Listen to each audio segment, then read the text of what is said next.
You had surgery for a reason. Maybe it was to get back to golf. Maybe it was to sleep through the night. Maybe it was simply to reach into a cabinet without pain.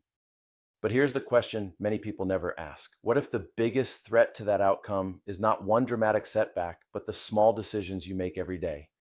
I'm Dr. Dan, an orthopedic shoulder surgeon, and I often see patients working hard during recovery, but still struggling because no one helped them understand which everyday decisions were shaping the final result. If you are wondering whether your recovery is really on track, I have put together a free recovery audit to help you get oriented.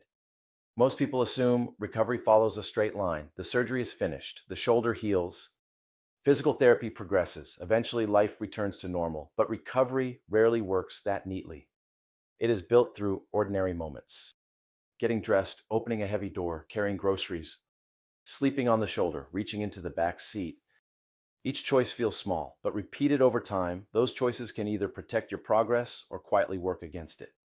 The difficult part is that they rarely feel important when you are making them. Your appointments may only happen every few weeks. Physical therapy focuses on the clinic, but most of recovery happens everywhere else. That is where uncertainty begins. One day, the shoulder feels good, so you do more. The next day, it feels sore, so you pull back. Then stiffness appears, confidence drops, and you change course again. Not because you are careless, because no one is guiding you through this part. Pain does not automatically mean damage. Feeling better does not automatically mean the shoulder is fully healed. And one difficult day does not erase weeks of progress. The challenge is knowing what those signals mean before deciding what to do next, because the goal is not simply to finish physical therapy.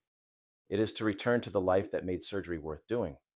To sleep normally, to reach without hesitation, to lift, travel, work, play golf, and stop thinking about your shoulder every time you move.